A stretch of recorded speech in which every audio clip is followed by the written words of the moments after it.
So Christopher Nolan's The Odyssey has enormous expectations. A large cast, Nolan's reputation, and a great story written by Homer. So, does this film live up to the hype, or does it sink on its way home? Let's find out.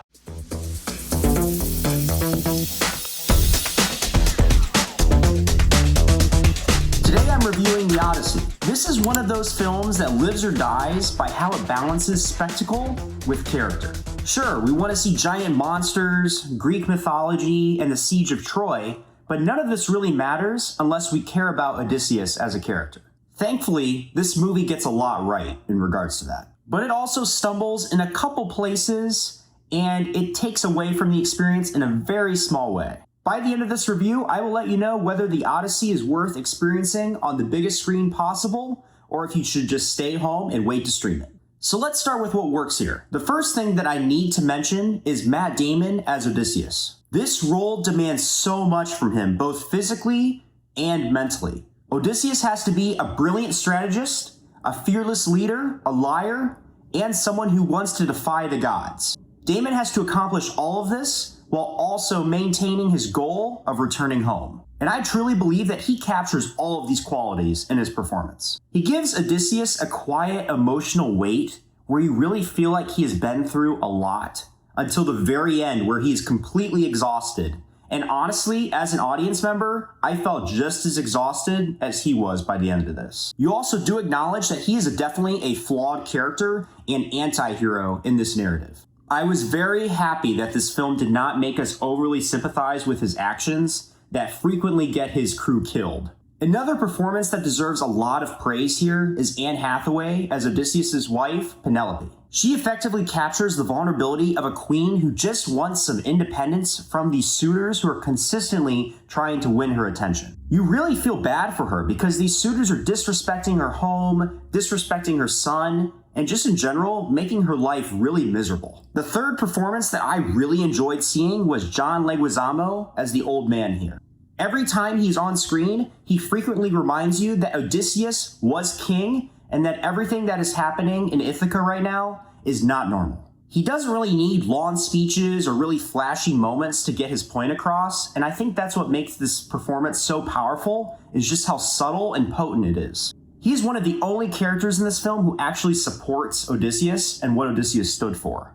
Now, Telemachus, which is the son of Odysseus, played by Tom Holland, also does a great job here. Tom's performance really establishes that there's a lot of drama happening outside of just the voyage with Odysseus and his crew. Without Telemachus, Penelope's journey could seem really disconnected from the actual voyage, and the film would be a little bit more jumbled.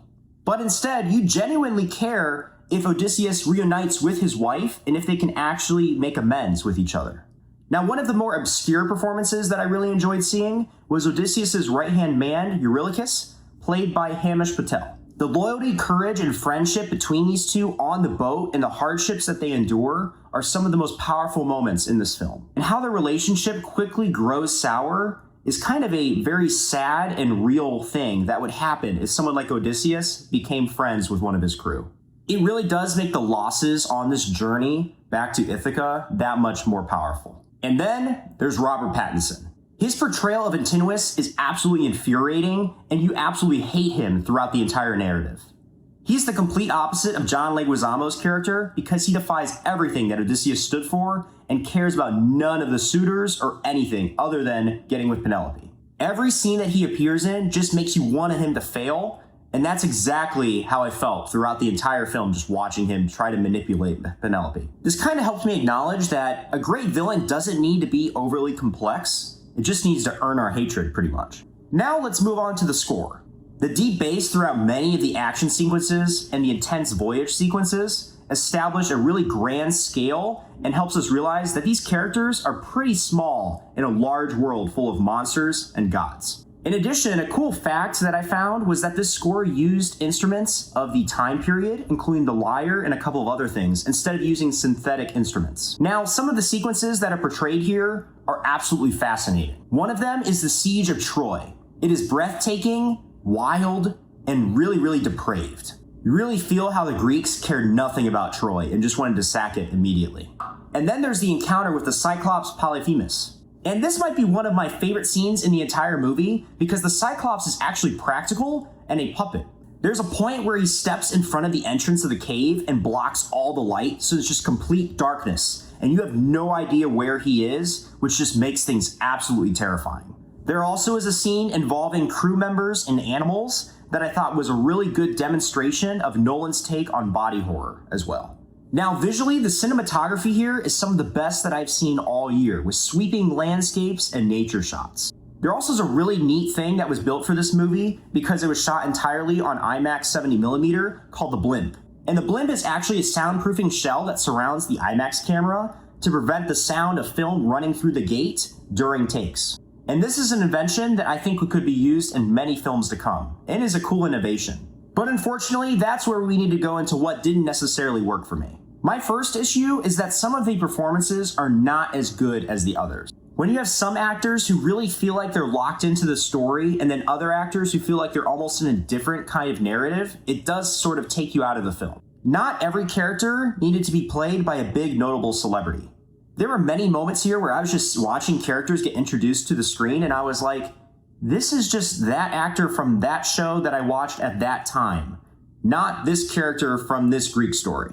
And this personally pulled me out of the story a little bit. And I also kind of see it from a director's standpoint where I would love to have brand new faces in a Nolan movie to give these actors a chance to prove themselves. But here there are so many big names that we all already know and love that no one is really able to change and show their talents. And finally, the pacing suffers a little bit here. There are several scenes, especially during the final act with Odysseus, that things move incredibly slow and there are some repetitive plot beats that just happen over and over again, and I was like, we get it. And another common problem with Nolan films, the sound mixing involving the dialogue, appears here. And speaking of the dialogue, it can be a little strange in this film because people are talking in poetic, like Homer speak, and then they start talking in modern 2026 language back to back, which gives you a sense of whiplash. This tonal shift happens enough that it becomes incredibly distracting and also takes you out of the movie. And finally, for me, some of the most iconic moments from the Odyssey are really rushed.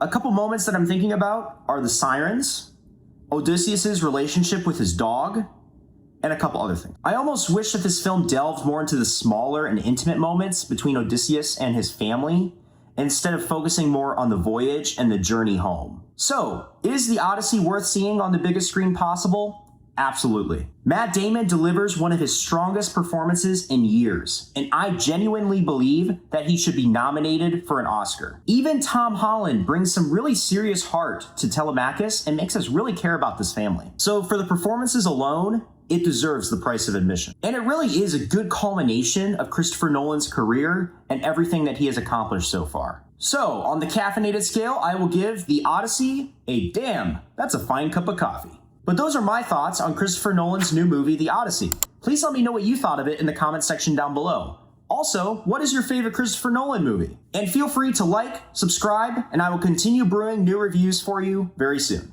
I will see you next time.